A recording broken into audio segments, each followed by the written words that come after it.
Hey guys, it's Payne. I'm really excited to introduce a brand new show to Bet the Board that combines sports and alternative investing, the very first of its kind.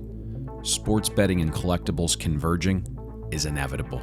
Let me tell you why. Sports cards and memorabilia are another way to get money into the market and do it without limit restrictions or the substantial hold you're accustomed to with sports betting. Whether you collected cards as a kid and are looking to get back into the hobby, this podcast is for you. If you've been collecting cards for years, this podcast will make you think and operate more efficiently. Are you in real estate? The parallels to investing in sports cards and memorabilia are uncanny. You're on Wall Street. Well, listen close.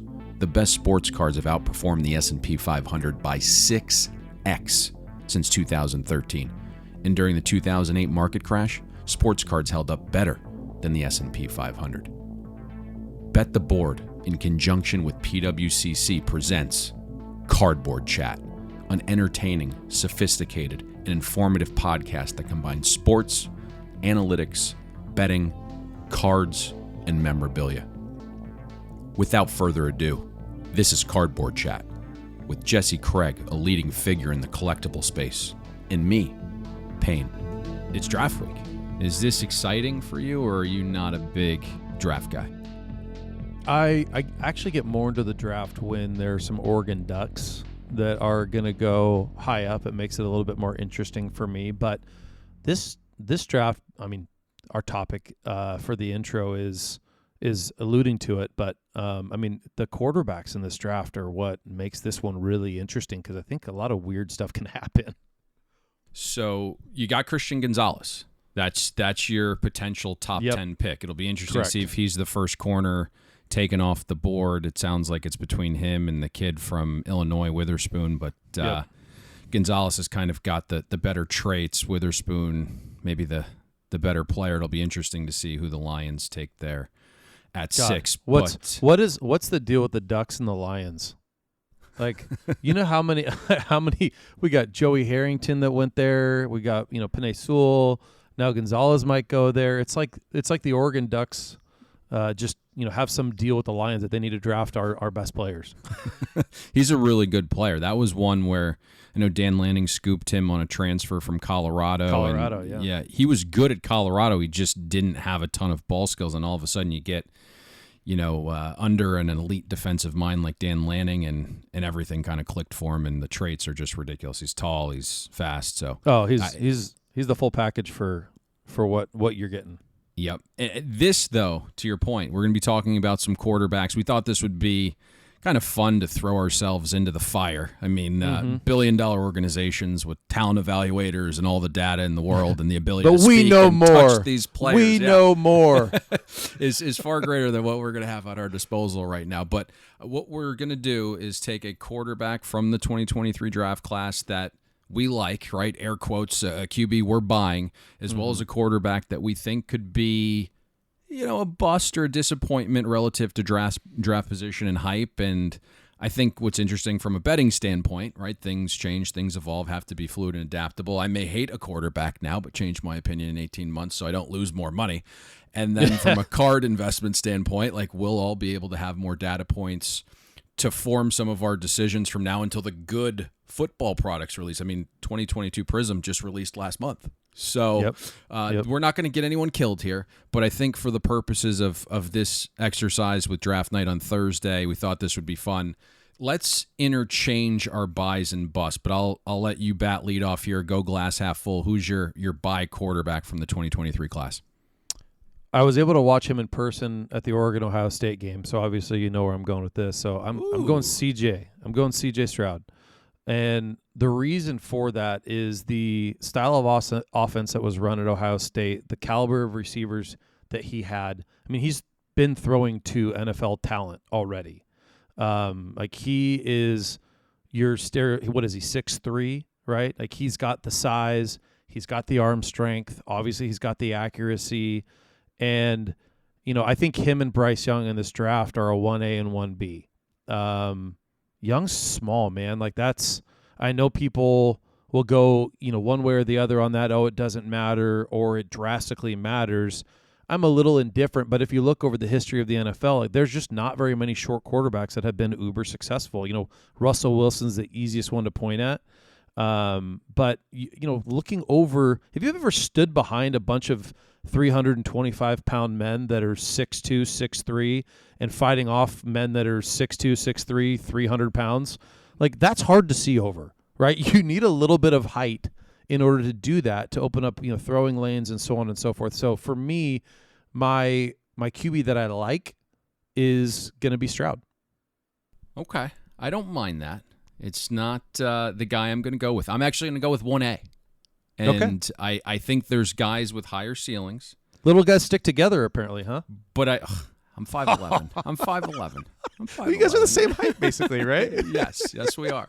I see, the thing with Bryce Young is, like, when you're picking one, and I think this was the conversation that Jacksonville was having last year. It wasn't with quarterbacks, but with defensive ends. It's like, do you want Walker, who has all the tools and all the traits, and the ceiling might be uber high, but the floor is much lower than the kid out of Michigan there? But I think, I like the high floor mixed with a dash of upside. And so, like, with Bryce Young, it's the 95-mile-an-hour fastball down the middle, the number one pick. It's going to be Bryce Young. But you hit it perfectly. Like, the knack on Young is the size. And right. The day he starts for Carolina, he's going to be the smallest QB in the league. And you can see that on the tape, right? Like, if you look at some of the shotgun snaps, Bryce comes out square to the defense with his hips open, kind of bouncing on the tips of his toes to stand taller. And you can see that at times it causes Young's timing to be off. Doesn't have an elite arm either, but it's good when he's squared up and driving. But I think what makes Bryce a little bit different is he was the number one quarterback recruit coming out of high school in 2020. And why he's going to be the number one pick Thursday night is everything else that he does. He is a true point guard, right? He's a floor general. He's going to welcome the chaos. He excels in chaos. He creates plays outside the pocket. He opens things up for everyone else. Extremely accurate. And I don't know if you saw this, but the S2 cognitive test scores, they leaked. And Bryce Young scored a 98%, the highest ever for a quarterback. The highest ever? Highest ever at a 98%. And can we get some context here? Like, what have some of the other CJ quarterbacks? Stroud got an 18%. Shut up. It's dead serious. 18%? 18%. Why do I feel stupid all of a sudden? But no, give me some context for, so like these scores, obviously, it doesn't always translate to the field. We've seen that. Right. But like what have some of these other, like the last 5 years, like do we know what Mahomes scored? Do we know what, some of these other guys scored on these tests? Most of them don't leak, but if you remember back in the day, they used something called like the Wonderlic test. The Wonderlic, yeah. Yep. And, my guy Frank Gore, poor guy, scored like a 3. It was like lowest in recorded history. Well, and I've heard that the Niners actually would consider bringing in Frank Gore as a consultant because he's so knowledgeable at the game of football. I'm not joking. Yeah, I've literally heard that from people. There's no better running backs. Like, that guy had longevity. He was able to, be a fantastic running back that's top 10 in all-time rushing yards without having, like, the greatest talent. He was just an absolute grinder, and he did things the right way, so it doesn't shock me. Going back here, so when I think of Bryce Young, and this is why it's, to me, and I just kind of put this in mental perspective, he's the first quarterback in this recent Bama run of quarterbacks that was the reason for his team's success. He wasn't like a byproduct of just being loaded. Right. And I think Alabama wins like 6 games last year without Bryce. And really? Oh, my God, he's throwing to guys like Jermaine Burton, who was a transfer in from Georgia, and a freshman, Ja'Cory Brooks. Those were his 2 leading receivers, and then a running back, Jahmyr Gibbs. He wasn't throwing to Devontae Smith, Waddle, Judy, and Ruggs, who were all in the same receiving group in pass iterations of Bama quarterbacks. And you look last season, that was like one of the worst Saban O-lines in recent memory. Alabama was like 124th in offensive line yards created. And Young was pressured on 34% of dropbacks. So the talent around him wasn't to the Bama standard. The other thing, and this is kind of where we like incorporating some gambling stuff, he's going to be going to a team where its leader is a former quarterback in Frank Reich. And I think Frank Reich didn't get any elite quarterbacks from Chris Ballard in Indianapolis. You think about some of those quarterbacks, it's like the retread of Carson Wentz, who actually had his best 2 seasons in the league under Frank Reich. He made a playoff run with a retirement home, Phillip Rivers, his final season. And then you think about the conference and the division Bryce Young's going to be playing in, right? It isn't this impossible mountain to climb with like a loaded, elite young quarterbacks in the AFC. It's the NFC. It's where it's just like deprived of quarterback talent. It's the NFC South, where it's like Desmond Ridder, Baker Mayfield, and Derek Carr. So, Carolina also projects right now the second to have the third easiest schedule this upcoming season. So Bryce Young is my buy here. I think it's steady Eddie. Like I think probably the other three quarterbacks you're talking about probably have a higher ceiling if they're able to reach it, but the bust potential is certainly higher as well. You said when you said that Carolina will take Bryce, you said it with confidence that they're taking Bryce it's done Young. deal. Do you know things that we don't know? I think it's pretty straightforward. So initially when Carolina traded up, there was talks of C.J. Stroud. Stroud actually was the betting favorite to go number one. And then all of a sudden, guys like Adam Schefter, guys that are in like, why is C.J. Stroud the favorite to go here? Everything we're hearing is it's Bryce Young, it's Bryce Young, it's Bryce Young. And then all of a sudden the tests came out and Bryce Young moved to like a minus 350 favorite. So you got to bet $3.50 to win $1 in return. And then all of a sudden there was this last push from C.J. Stroud where he flew to Carolina to have a meeting to kind of change their mind. And, the test scores leaked. And I don't think it did. And then all of a sudden, like Bryce Young moved to like a 15-1 favorite. So, and then it's off the board a lot of places now. So it's pretty much Bryce Young is that guy at number one. Okay, got it. Talk to me about your bust or your underachiever. Just like we had a 1A, 1B for who's going to go number one overall, I have a 1A, 1B for bust. The 1A, which I think is the most risky, mostly from an injury perspective and the inconsistency that I saw from him, is Hooker. I just think, and he's fifth on the list for quarterbacks, possibly going in the second round, but I think that he is a big risk. But then also you look at Richardson. I mean, they're talking about him going number 4 overall to Indy, and boy, like that guy, athlete, right? Like stud, like hell of an arm, athlete. Guy had a 53.8% completion percentage his last year at Florida. Like, that's awful. Not good, Bob. That is not the good. 9 picks and 7 TDs along with that. But like I said, I think that Richardson's success is going to be completely predicated along the style of offense that he's put into.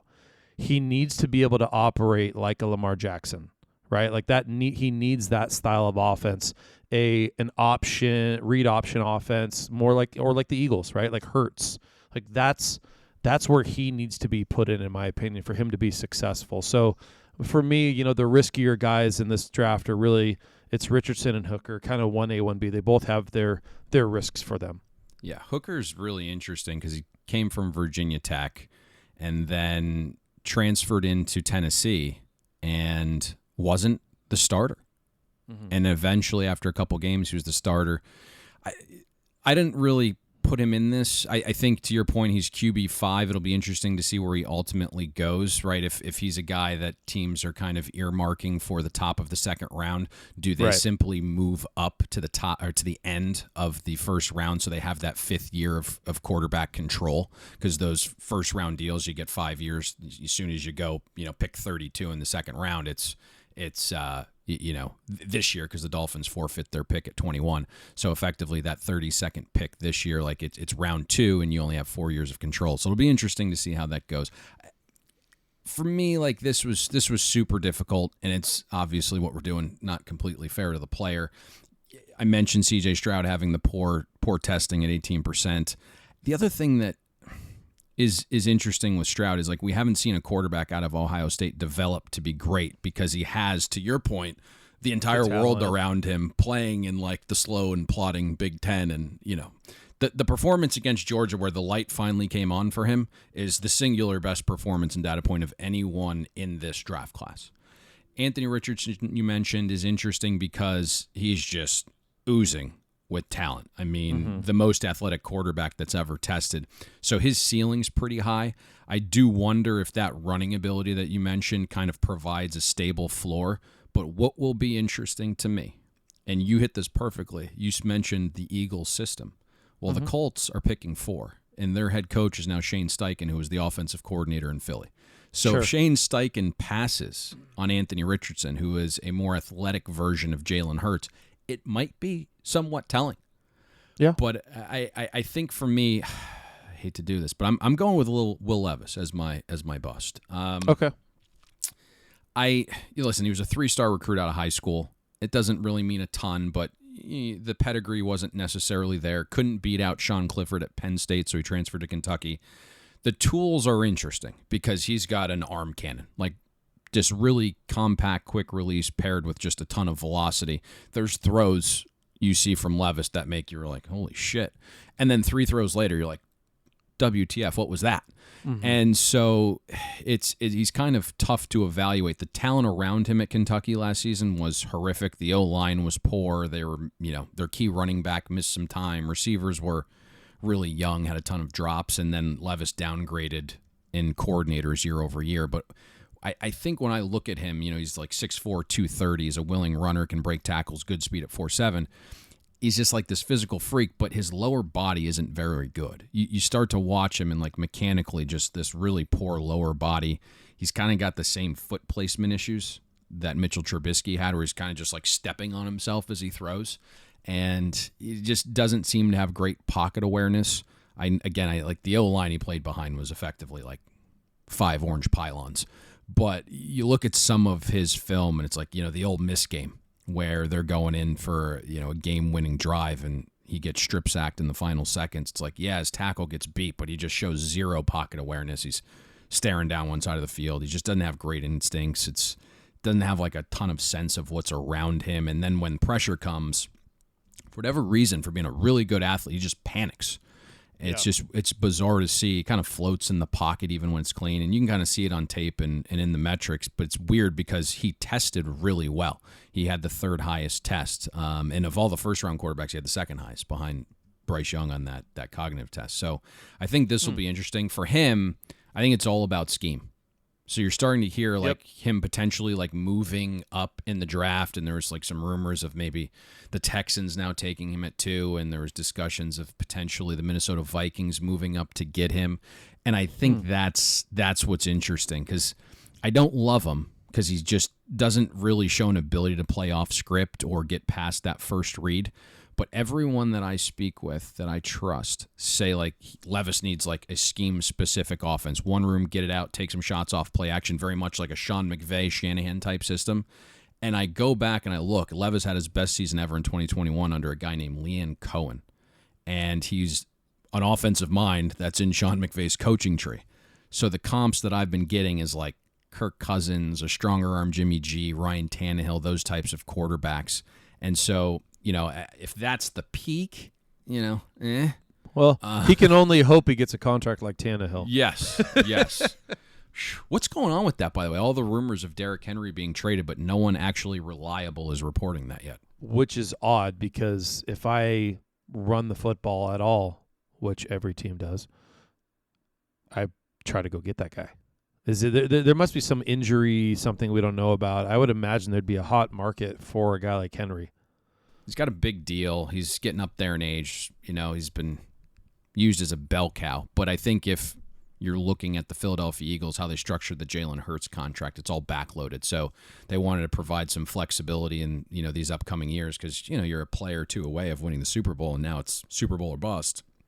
So I think that's interesting. If you go and get Derrick Henry, they obviously signed Rashad Penny, who was having a fantastic season before another injury with Seattle, and then there's been some links to Bijan Robinson going to Philly. So we'll ultimately see how this plays out, but that would be an interesting zone read system with Jalen Hurts and Derrick Henry, 2 big dudes, tough to bring down there. But agreed. Anything else on quarterbacks before we transition?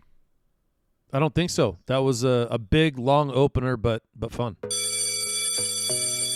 Let's go, let's go, let's go. It's time, folks. That's right. We're going to discuss undervalued and overvalued cards, or maybe even some memorabilia assets, potentially some players. Is it time to buy, sell, or hold on to these assets or players? We'll give you some opinions and back it up. Now we're going to get to some undervalued cards. We spoke a little bit over email this weekend, and when you sent this across, I was like, "Ooh, this is my speed." Talk to us about your undervalued asset this week. 1933 Gowdy Lou Gehrig. So Lou Gehrig is, in any conversation that you have about baseball and the history of the sport, he is easily in the top 10 conversation, and some people want to nudge him into the top 5. His accolades are long. 6-time World Series champion, 2-time AL MVP, Triple Crown winner in 1934, 3-time AL home run leader, 5-time AL RBI leader. Another fun fact, he hit 4 home runs in a game in 1932. I don't know how many guys have done that, but that's just kind of a fun fact. So what's interesting about Gehrig is he doesn't have a great mainstream rookie card, right? Like all of his rookie cards are either cabinet cards, because it was in the 20s. So they're cabinet cards or they're strip cards, cards that don't have a lot of quantity, or they're just not super appealing to a standard card collector or investor. And so 1933 Gowdy was really the first year that he had a mainstream mass-produced card. And so that is why I think it doesn't quite get enough love. A lot of people that have been in the market, they know 33 Gowdy. They know the importance of it. Ruth has 4 different cards in that set. Gehrig actually has 2 different cards, but they're also the same. It's kind of interesting. Card number 92 and card number 160 are the 2 cards of Gehrig's with the same image, the same coloring, the same everything. And the only way that you can distinguish the 2 apart is actually on the back when you look at the number. That's it. Why that was done, I haven't been able to find any articles or stories on why that is the case, why there are 2 different versions of basically the same card within the 33 Gowdy set. But I'll talk about card number 92 for the sake of argument, because there's more data points, there's been more graded. My guess is they did 2 different print runs and accidentally included it. If you have any information outside of what I'm saying, Payne, that would be interesting to hear your take on it. But it's a card where if we want to focus on, I'll focus on a higher end one for the sake of the argument for this, but PSA 8. So PSA 8s, they're incredible. You can get them for around $100K depending on the eye appeal. PSA is graded 1,314 card number 92s. There's only one 8.5, 5 PSA 9s, and 1 PSA 10. So if you have the budget to go acquire around $100K card, and you think about the upside that might have, you could own probably one of the 10 nicest 33 Gowdy Gehrigs in the world for around $100,000 if you have one of the nicer 8s, because there's only 7 that are graded higher. It's an incredible card when you think about that, and a player of that importance, one of his most important cards, that you could acquire it for that amount. I mean, you think about like a Jackie Robinson rookie in a PSA 9 we have. I mean, that's like a $5 million card. PSA 8s are in the hundreds and hundreds of thousands. And so it's one of those cards to me, and you can get PSA 4s for under $10,000. It's a fantastic set, a fantastic card, an important set, and that's why I picked it for this week. Yeah, absolutely love the set, and obviously this is the famous one with Babe Ruth with 4 variations. To your point, Gehrig has the 2. It's interesting that number 160, that variation, only about 55% of the population in PSA's database is card number 92. I'm going to dig into that a little bit more. I'm not sure exactly why that was. There was another player that had 2 variations as well. I think there's a couple players, but iconic set with the 33 Gowdy, iconic player in Lou Gehrig. And to your point, I think obviously the backstory of Jackie Robinson is what makes that card immensely valuable. But I think if we were all injected with the truth serum, probably Lou Gehrig the better player there. Most iconic brand in baseball with the Yankees, so it's hard to go wrong with all of those combinations. I like your pick this week. I'm going to go with football. Not a surprise. I think maybe it's that time of year. That time of year. It is. I know. I think, generally speaking, Patrick Mahomes a little undervalued. I think one of the sets that we've talked about within, the Patrick Mahomes portfolio is 2017 Flawless. And so, I think it's a decent time to buy on the player because of where we're kind of situated with him in the NFL, right? that time of year, the current market conditions kind of keeping Mahomes' big card somewhat contained. And I also think, just the long-term evolution and education and marketing changing the way we think about specific products within Mahomes' catalog, right? Flawless just being game used. And that is going to be hammered home more than ever with fanatics entering the space. Yep. And so I just, Mahomes in general, you look at what he's done and he's got the hardware, and I think aside from Bills and Bengals fans, the rest of us here on planet Earth are aware that Patrick Mahomes is the best quarterback in the league right now. Yeah. And he's certainly marketed as such, and he's got the 2 Super Bowls, the 2 Super Bowl MVPs, the 2 league MVPs, and record-wise, you're looking at Mahomes playing in a system that was number 1 in pass rate over expectation last season. So, like, Andy Reid's cognizant that passing's more efficient. So from, if there's any form of longevity here, like Mahomes is primed to beat a lot of the counting stat records. And I think the Chiefs are kind of in the thick of the Super Bowl hunt for, many years to come. And so that to me is kind of the general thesis on Mahomes. But again, with Flawless, the product, you look, and, I just saw some of the great premier auctions that you guys had that concluded last week. And, here we go again. It's like a 3-color Flawless RPA with red, white, yellow patch to 25 in mint condition sells for $23K. A National Treasures rookie with the same 3 colors in mint condition sells for $47. And, I just think with the natural evolution and content like this designed to drive home, what's what, that's going to change over time. And so I like Patrick Mahomes in general, and I think kind of maybe targeting, some Flawless pieces when you look at what those cost relative to NT makes a ton of sense. Yeah, I'm totally on board with that. And, one thing I could have slid into the intro portion of the show today was, if you're going to buy a quarterback right now that's active, it's not anybody in the freaking draft, right? Like it's Patrick Mahomes. Like that's the guy. And we've talked about the Flawless brand a lot on here. And 2017 actually isn't game used. It's player worn. But I know that's going to change. And the Flawless brand, because of basketball, is more known for game used for basketball. And it's just it's going to carry more weight down the road with fanatics, like you mentioned. NT is going to take a back seat, in my opinion. And the Flawless brand as a whole is going to be the go-to brand for high-end football, basketball, and when they have the licensing, baseball. They do have the licensing. When they own, I believe, the rights to Flawless, which is likely going to happen from a Fanatics perspective. I don't know how they could not do that. What do you think, like, the driving force for NT is? Is it just like the convert basketball collectors, or the ideas that it looks similar to like what Exquisite was creating in the mid-2000s? Like, yeah, is that what it is? Well, it came out in 2009, right? It has more longevity and it has more history in our space, even though it's not a ton. But it has more history in our space than Flawless does. And it was the first really high-end product that, Panini put out. I think that's why. I think that really is why. It's like 2009 with Curry and whatnot. And then Flawless hasn't been able to catch up, but that, things can change. And what I love about Flawless too is their limited production of the RPAs. They're vertical, and there's less than 80 made in total of Mahomes. I mean, I think it's, if you include the 101, I believe it's 76. There's a 25, a 20, a 15, a 10, a 5, and then a 101.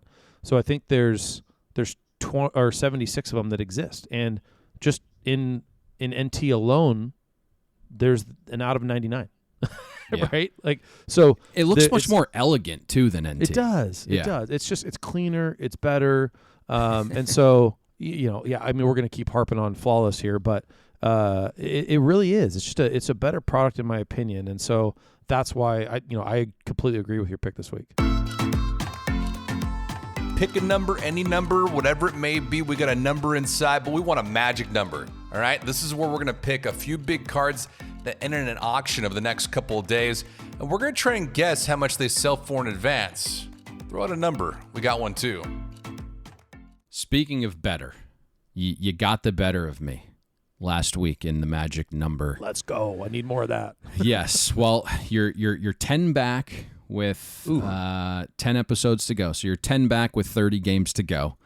And, you beat me last week by one bid. That's effectively what it came down to. The Kobe that we discussed the air quotes logo man. All it needed was one more bid, and that was the winner, and I would have flipped to two in 1 week. But here we go. When you look at woulda, coulda, shoulda. When you look at the history books, it's not how close you were; it's that you got it done. Horseshoes and hand grenades. That's it. That's okay. it. As we kind of get this thing rolling, the first one, very interesting card. Does not sell very often at all. This could have been potentially in the ghost category. It could have. 2007 exquisite collection exclusives. LeBron James patch auto to 23 in BGS Gem Mint 9.5 condition. Talk to us a little bit about this card, its importance, why it maybe doesn't sell so often, and then your best guess, sir. Such a cool card, and the story behind it. These came out of select hand-numbered boxes in 2007 exquisite. So they did a Jordan, Kobe, and LeBron limited editions where they would sign the outside of the box and hand number them out of 23, and you got these exclusives all inside. It's all that one player inside the box. It's an incredible box to open when you're just trying to rip a normal 07 exquisite box. And so this came out of it, and all the cards from it are numbered out of 23. This card's no exception. It's got a on-card auto, a great 3-color patch. It's game used. It's back at 9.5 with a 10 auto. It's got everything that you want in a high-end, basketball product. And so this card is really, really hard to price because they're so coveted. A lot of these have never hit the market, and I couldn't find any real solid sales data on this one. So this is a educated guess. It's sitting at about 8,000 right now with the buyer's premium. Where it is? Okay. Yep, it's 6,500. Had some movement this pre-BP. afternoon. Okay. Yep, exactly. So tough card to price. It's really one of those where because of the pent up demand for stuff like this, it could go nuts. But I've got this at 19,350. You're such a pain in the ass. It's a really freaking good guess. Man. So when I was looking at this, 07 was the first and only year the exclusive variant was offered for exquisite basketball. Is that correct? Yeah. Yep. I know Upper Deck had an exclusives baseball product back in like 99, but it wasn't a high-end product. There were some one-of-ones in there. But to your point, like the last time an auction house sold this card was 2018. There's a horizontal patch auto to 35 of LeBron that went for 10.8 in November at your shop. To your point, like it just feels like there's some variance from the perspective of like LeBron's market's down, but if you want this specific LeBron, you just got to go and get it. And, serial number to 23, to your point, only 11 have been graded by PSA or BGS combined in 16 years. And so, just there's some other data points that you can kind of try to, infer from. Like there's a 3-color MJ that sold for 32.5 in BGS 9 like 13 months ago. And then obviously you have KD's rookie, right, in 07. And that's like a 2-color BGS 9.5 sold for like 17.9. Then you had this ridiculous Kobe that had like a 3-color patch with 4 breaks. And, Kobe's wearing the yellow jersey. And that went for like 36.6 in October in BGS 9.5. So who knows where this ultimately goes. I'm going to come in higher than you on this one. Ooh, and it's okay. that makes me a little nervous. I feel like you have the right number. I'm gonna need a bidder or two to get me to where I need to be. I'm gonna be over and go 21,000 right on the button here. I think this has the potential for us to look stupid too. Like if you told me it could go for 30, it's only one for 40. I'd be like, okay. Yeah. Is it? Exactly. Especially when I saw the Kobe. Now that Kobe patch was ridiculous, but yeah, I think this has the potential to, if it sat there right at like 17 and you won, would not surprise me if it somehow was in the high 30s. To your point, not shocking. Yep. This next one. Oh baby, this is a Payne special right here. Yeah, and I'm gonna end up losing it for sure. So, well, are you upset? Are you bidding on that? Are you upset that I brought this up this week? I'm gonna have to go first, which means I have to divulge some information. Exactly. And so this was well planned out. Yes. Trust me. Well, I'm being nice. I almost thought about you going first on the first two, and then me going first in the third one. Just to throw a curveball there, but. We're talking about a 1998 Metal Universe Precious Metal Gems Derek Jeter to 50. This is the Hardball Galaxy variant. This actually sold about a year ago. at your shop for $9,900 in the weekly. Yep. And, very cool, obviously, a great set, but it's a pretty cool variant. The players look like cartoons, like they popped open a can of Popeye's spinach and just went AWOL. That's basically the design of this thing. The Hardball Galaxy variant sell for much less than the base PMG. And specific to Jeter, right? Basketball guys will argue that Jeter's base PMG is the greatest designed PMG across any sport with the Statue of Liberty in the background. Now, for basketball and football, if you're kind of thinking about this, 97, you had the red and the green PMGs being produced. Baseball didn't have either. So the first year for these Metal Universe PMGs was 1998. I think why this card's going to have more variants than you might know is there is a Jeter-based PMG version at auction right now, and it ends Wednesday night. Interesting. And I'm not sure what it's going to go for, but it's going to impact the Hardball Galaxy that we're discussing now. It's already at 31.2. It's the highest graded copy. It's going to set a record. Okay. My guess is it's going to end with a high 4 or a mid 5 in front of it. Ooh. So here's he says, ooh. You sold the Griffey BGS9, and you guys created a record for that. I believe it had a 6 in front and 60 flat. Okay.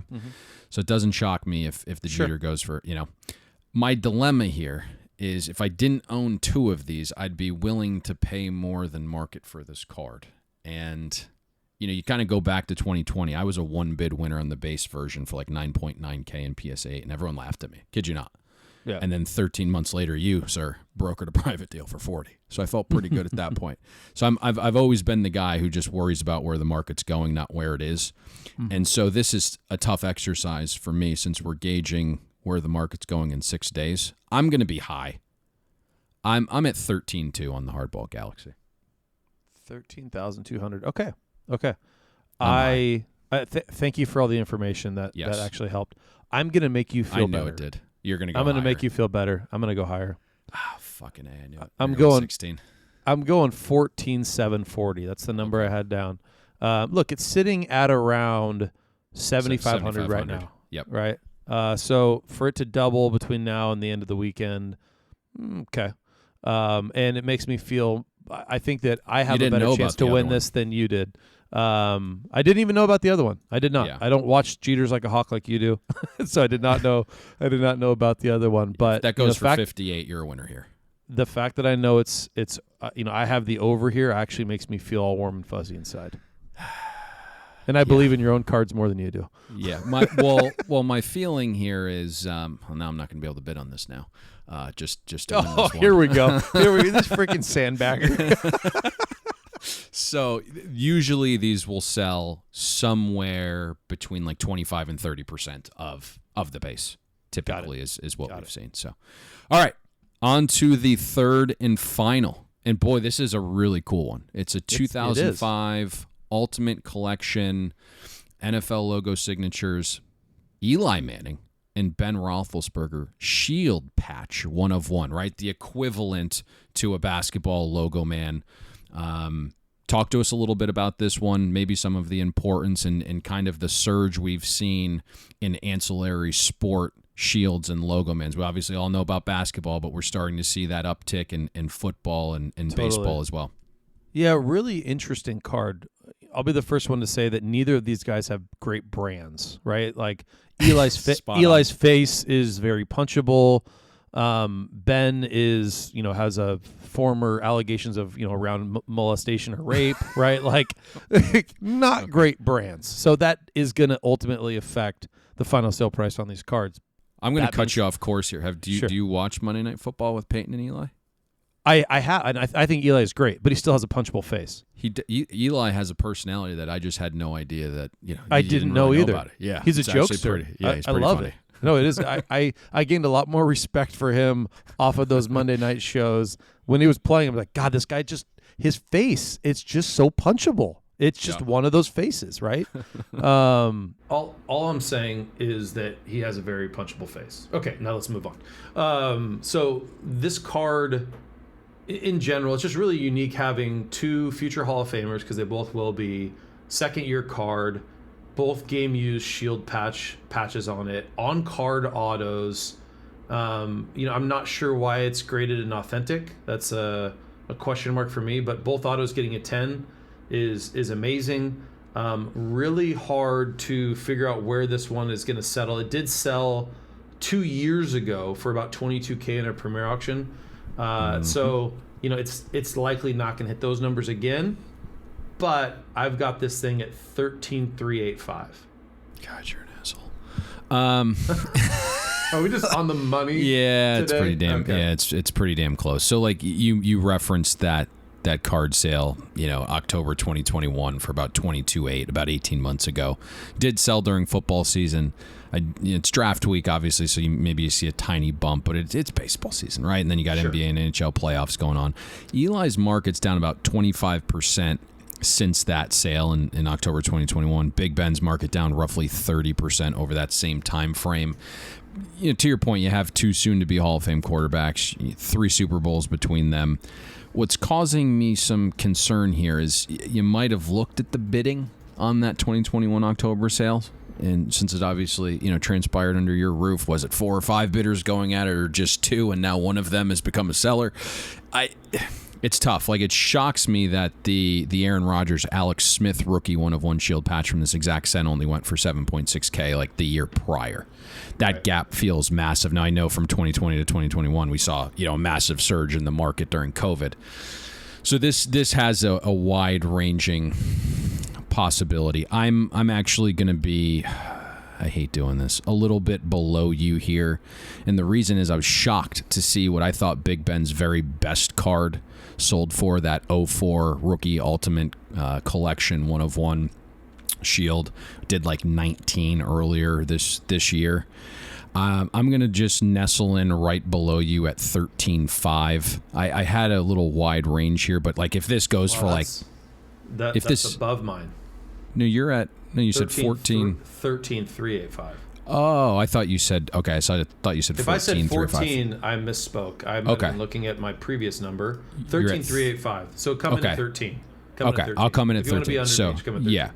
yeah. Okay, so I'll go 13 flat. I think what's interesting is like if this sold for 7,500, it wouldn't shock us. If it somehow sold for 18,000, like it wouldn't shock us either. So it's a huge variance. It's an over-under game. Yep. Yeah, it's you know, 1/1. Like if you want it, you got to go get it. It just makes me nervous. Like these cards sometimes, you know, when if there was that initial battle right back in 2021 where it's just 2 guys going at it and sending it from 8 to 23 and now one becomes a seller, it's like, are you getting that second guy to create that battle again? I just don't know if it's there. So I'm going to nestle in below you there at 13, and I think this will be interesting. Agreed.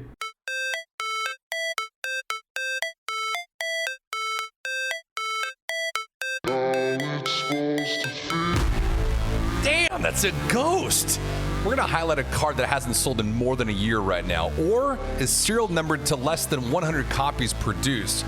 We're going to talk about why this card is significant, maybe in terms of hobbies or language or just the overall rarity of it all, and why it's considered a ghost. This card that is gracing our presence in the ghost section is absolutely awesome. I knew it existed, hadn't seen one in PSA 10 grade. We are talking about Tom Brady's Pacific Rookie Autograph card. Talk to us a little bit about this one, why it's so rare, what makes it special, and why we just don't see them very often. Yeah, it's just a really, really cool card. Because Tom was a 6th round draft pick, you know, there's not a ton of cards of his that come with him in a Patriots uniform, right? The majority of them are actually in a Michigan uniform.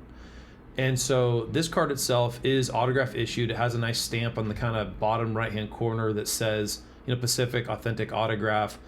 This specific, and the card is very condition sensitive. If you look on the back, there's many colors. Like the bottom right and left-hand corners have a lot of blue.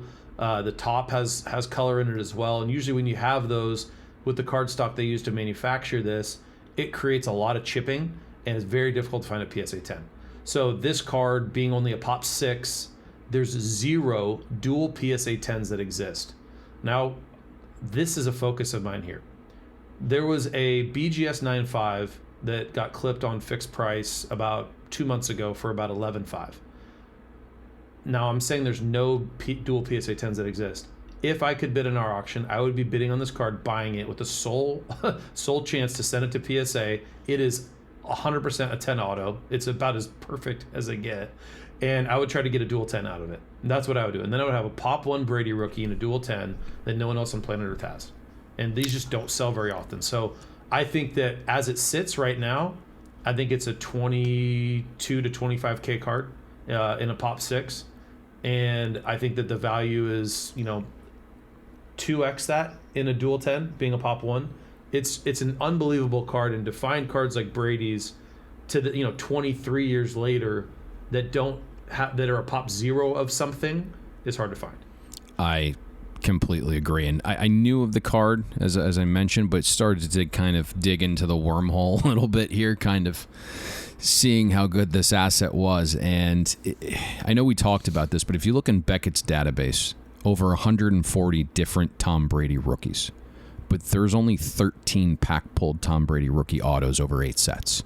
And, you think about Fleer Autographics, right? That's kind of the horizontal there that a lot of people can think about in their head because it's vibrant, it pops. You have the base, the silver to 250, the gold to 50. You have contenders with the base and obviously the championship ticket. So, again, just 13 different Tom Brady rookie autos that were packed pull. I know a guy that put together the entire run of 13. Really fun to put together for a super collector. Certainly more expensive to put together now than in the mid-2000s. But if you can put that run together, the value, I think, would be greater than the sum of the parts. But specifically about this one, it's not serial numbered, but right. The print run is just 200. 200, yeah. And I think you kind of hit that perfectly, right? Only 6th grade gem mint, but if you can enhance the value by getting that auto grade and making it a pop 1, that would be that would go a long way. I think it's really interesting. And the one thing to note, if you're like listening to this, and you're like, hey, I'm not potentially in the market for a card that expensive, but I like the card. Maybe I can find a PSA 8 or something like that.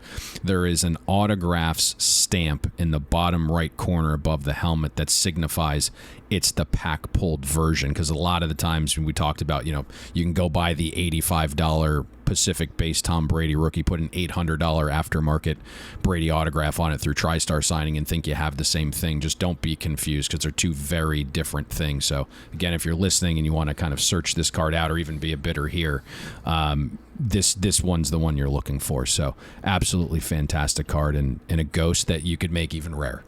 Yep. Trading cards and memorabilia have seen incredible growth as an alternative investment. The company leading the growth?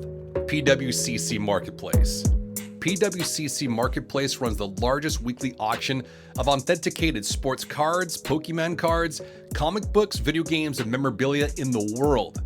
PWCC Marketplace also has more than 65,000 items listed in their fixed price marketplace that you can make an offer on right now. Head over to pwccmarketplace.com and see why they're the best option for buying and selling trading cards, memorabilia, and all of your collectibles.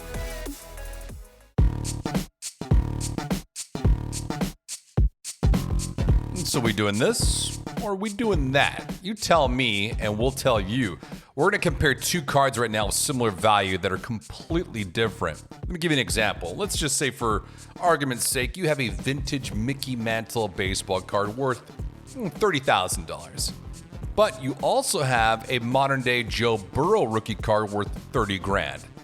Which one would you rather have and why? You tell us. We're going to tell you right now. This week is two really interesting cards, and I think, as we kind of talk about, trying to play to all types of collectors, right? We're coming off a Brady that has the potential to sell for 20,000 plus. Now we're looking at two cards and comparing that are under $1,000. The first is a 1972 Topps Julius Erving rookie in SGC 7, is a little bit off-centered. And we're comparing it to a 1999 Bowman's Best Atomic Refractor Barry Sanders, serial numbered to 100 copies, PSA mint 9 condition, one of those 90s inserts that we love talking about. Really tough one this week. And it's like, do you want an off-centered rookie card of Julius Erving or a Bowman's Best Atomic Barry Sanders? That's not a rookie. That's not a first-year Atomic. That's not gem mint. And It's tough to finagle this one this week. Give us your thoughts on this one. Yeah, so I did want to, give us a selection of cards that could speak to more people. I know sometimes we get, the bright, flashy, expensive cards. Like, that's the stuff that is fun to talk about. But, getting down to the nitty gritty, like, this is a very affordable asset. Both of them are, right?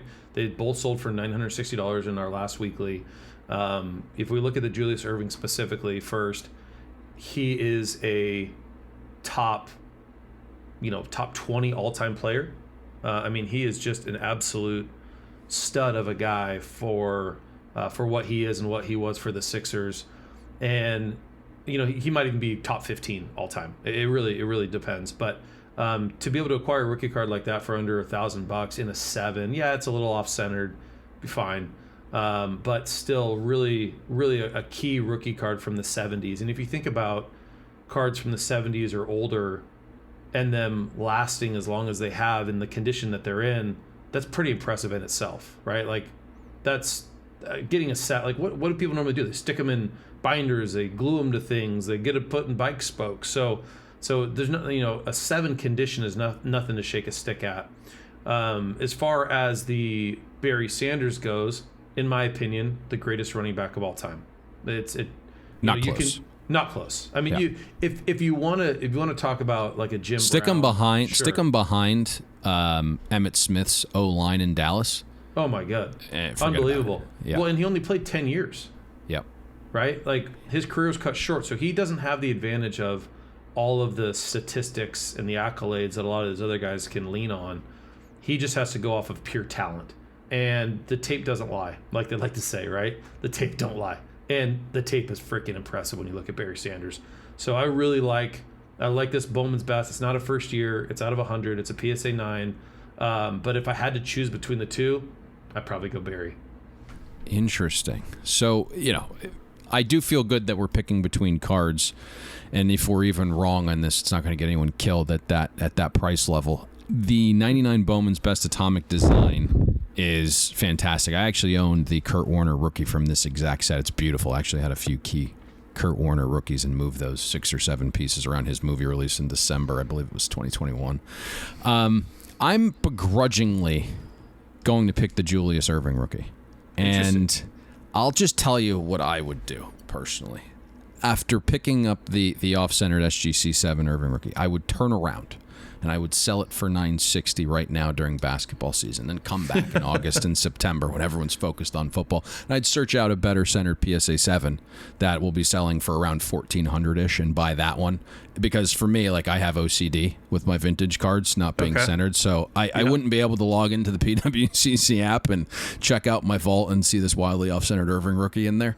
I'd have to upgrade it, but I'd do it wisely, and that would be my path here. So I would pick the Julius Erving rookie and then figure out a little bit of a way to upgrade it at a better time. That makes sense. All right, sir. That's going to wrap us up. We'll see if your comeback charge continues. Anything else cooking up over there? No, we have a TCG specific auction that's live right now. We have our vintage premier auction, our first sole vintage premier auction going live on Thursday. So that's going to be a fun one. So just get online and check those puppies out. The vintage, talk to me about that. Is that premier? Premier. Yep. We changed the limits a little bit, so it's 10K and up. And so it's a little bit different, but we should have, I think, 80 to 100 cards in that auction. Interesting. Yeah. Okay. We got we got a couple of big boys. We got a Havlicek 10. We got a Russell 8.5, which is a big card. That's a big one. Yeah, big boy. So we got some really good stuff in there. Really excited about it.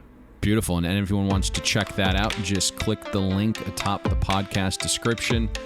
Off next week, I will be in Vegas post Todd wedding, so probably doesn't make sense to do one there, but we'll be back the week after. Make sure you follow Payne on Twitter at Payne Insider. Subscribe to Bet the Board and get notified when new episodes of CardBoard Chat air on Tuesdays. And be sure to stop by pwccmarketplace.com for all your collecting needs.